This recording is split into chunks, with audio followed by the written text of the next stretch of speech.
Okay, Assalamualaikum warahmatullahi wabarakatuh. Saya Muhammad Ali Asman Mursyidi, salah seorang speaker untuk event Perintis OSH untuk OSHTEC.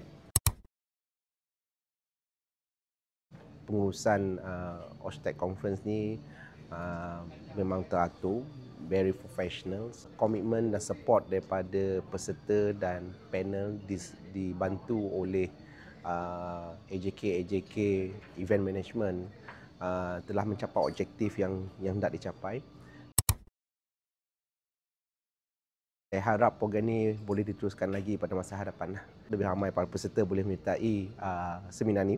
Pihak event organizer boleh menggunakan OSHTEC untuk mempromosikan OSH melalui teknologi pada masa hadapan.